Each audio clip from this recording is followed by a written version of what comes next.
Elden Ring's been out for about 10 days now, and yeah, I'm still very, very addicted. At first, you know, when you pick up a new game, you have that honeymoon phase where it can't really do anything wrong, it's just awesome, and it keeps blowing your mind. The thing with Elden Ring is it's past that point in my playtime where usually I get a little bit tired of that game. I'm like, no more, this is good, you've shown me all you're going to show me, now it's just more of the same. But not Elden Ring. Elden Ring has sort of mastered the gameplay loop in a way that I feel like I haven't felt since Breath of the Wild. I think it's pretty clear that the world in Elden Ring is kind of the star, I would say. Just how big it is, how dense it is, how many surprises there are, and yeah, how many enemies there are that aren't just copy-pasted every single time you come to a new area. You're like, what is that? Turning around each corner, you're gonna find a cave that you haven't seen before, and it's, oh my god, it's gonna connect to another part of the map, and you're like,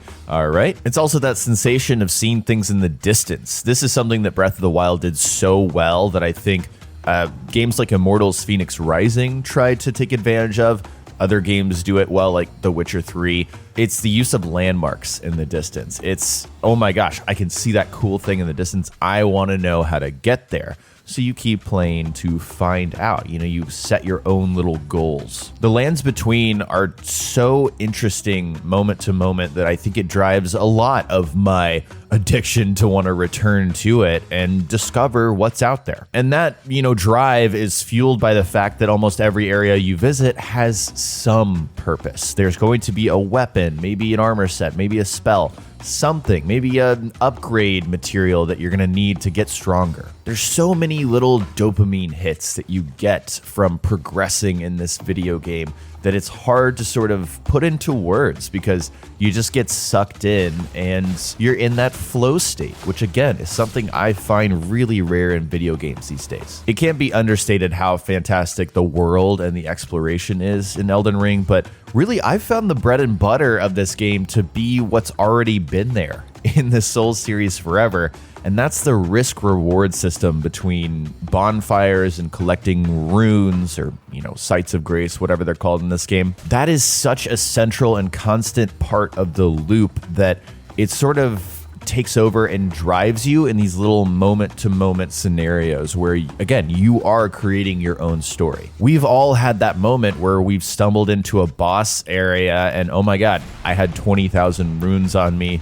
Unfortunately, I'm going to have to kill this boss in order to collect them, or I'm just going to forfeit them because I need to focus on how to kill this thing that's going to take me 2 hours to figure out. We've all had this scenario where we've jumped off of a cliff accidentally and lost our runes and we got to go back and pick them up. The idea that you have to collect your runes and keep them on you and you're always at risk of losing them, I think is huge. And a lot can be said about that. I don't really want to talk about the difficulty conversation because that's been talked to death at this point, but it's so important. And really, Miyazaki, I think I read an article where he talked about how death is used as a feature in his games. Death is not a stopping point. It's not a sign of complete failure like it might be in other games.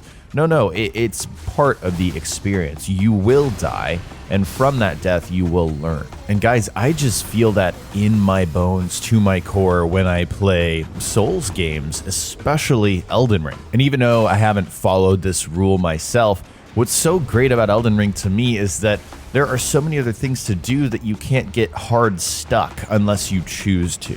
And again, I've struggled on a boss for 4 hours straight, so I can't be the one to speak, but really, you can turn yourself around and go to another part of the map and explore, because I guarantee you haven't found every single thing in every area that you visited. If you follow me, you know I talk a lot about Assassin's Creed and Ubisoft games, and I found this post on the Elden Ring subreddit the other day that just spoke to me on another level. It's if Ubisoft made Elden Ring. And I mean, just look at this thing. It really does show what this experience would be like if it was this guided, handheld, here is where you go, here's what you need to do experience. And there's something I'm sure on a scientific level where Elden Ring engages your brain so much more than an experience like this. And therefore, it hooks me in. Like, it requires me to sort of buy in and really get lost in an experience. I've played like almost 60 hours, I believe, maybe more. And at this point, there are still some things that I'm like, wait, I didn't know that was a thing after playing this long. And some people will hear that and say, no, that is not how it should be. However, I honestly don't care that I missed out on features because the power, the feeling of discovering it for myself, like, I think that is more powerful than maybe what my experience would have been if I had it the whole time. There's something so raw and powerful about feeling that you are the one that figured something out. And I think that reverberates throughout this game in many other phases. You know, you can look up how to do stuff, and I have, because I have gotten frustrated on a boss or two, but that's just part of it, man. You know, that's like part of the Souls experience. I feel like gathering information is part of progressing in these games. Another part of the player-driven experience for me is experimentation. These games are full of so much experimenting. It's all about trial and error.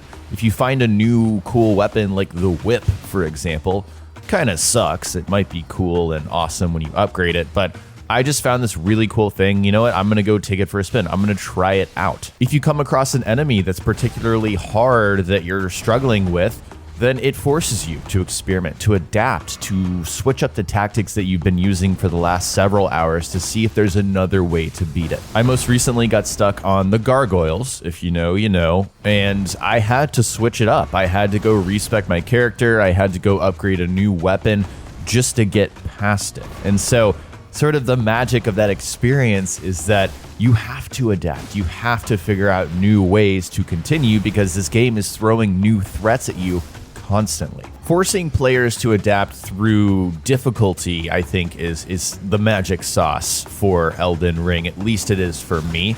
And it's how it avoids that open world trapping of feeling, you know, exhausting after a certain amount of time. I don't feel a weariness with Elden Ring because I'm constantly running into new things to fight. I'm constantly finding new areas, and I'm constantly learning about the game even 60 hours in. To me, that signals that FromSoft knew exactly how to keep players playing and keep them hooked several, you know, dozens of hours after they've started the game, which is a very unique thing because I feel like a lot of games don't understand that concept. They're kind of front loaded, and once you've worked yourself through the progression, they rely on things like New Game Plus or endgame content that, yeah, sometimes doesn't feel as good as the main stuff.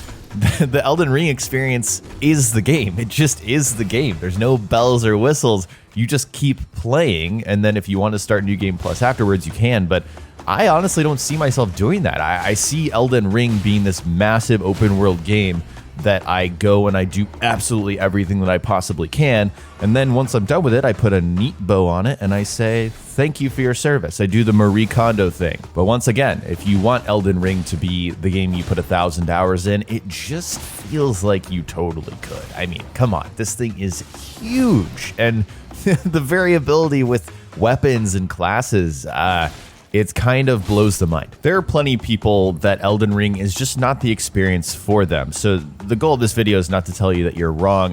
You know, what you like is what you like. I'm not here to tell you that. However, a lot of the criticism of Elden Ring does sort of come back to that very same concept, but in a negative light. It's that Elden Ring should be more accessible. It should be designed for as many people as possible to enjoy it because video games are meant to be played by everyone. But to change the Elden Ring experience from what it is to what it could be for more people would just rob everyone of what it's supposed to be, which is this thing where you just put everything into it, right?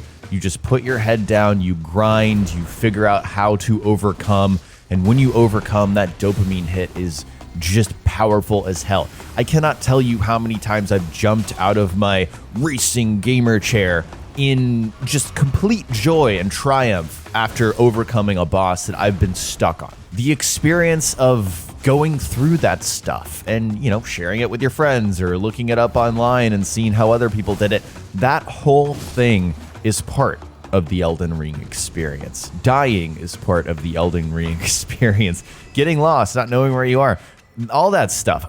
Discovering something you didn't know about before. To change all of that stuff would be to change what FromSoft is all about. And I'm so glad that they stuck to their guns with this game and made a game that they wanted to make, because as you can see, it's clearly paying off. So many people, despite, maybe some people saying it's not for them, so many people are playing Elden Ring and so many people are talking about Elden Ring because it really is a generational game. I can't tell you how many of my friends would never play a Souls game in a million years that have picked up Elden Ring because it is that game. Even to someone who does just play FIFA or Call of Duty, this is an experience that they keep hearing about, and not because it decided to change itself to be as acceptable to as many people as possible. No, because of the experience that it is. And for those of us who are completely jaded and cynical about modern gaming, myself included, this is such a breath of fresh air to have expectations and then have them completely blown out of the water because of what this game is. It's such an awesome feeling. Anyways, I just wanted to share my thoughts on Elden Ring post honeymoon period. I mean, I've averaged like 6 hours of game time every single day since this game has come out. So I feel like I've played enough of it to sort of be out of that bias phase and really kind of, examine what I've been playing. And it's still blowing me away. Like, I have no doubt this is going to be one of my favorite games I've played in years. That is it for me, guys. Thank you so much for watching and listening to this rambly rant video. If you enjoyed, hit that like button. Also, subscribe to the channel for more videos like this. Once again, thank you so much for watching, and I'll talk to you next time.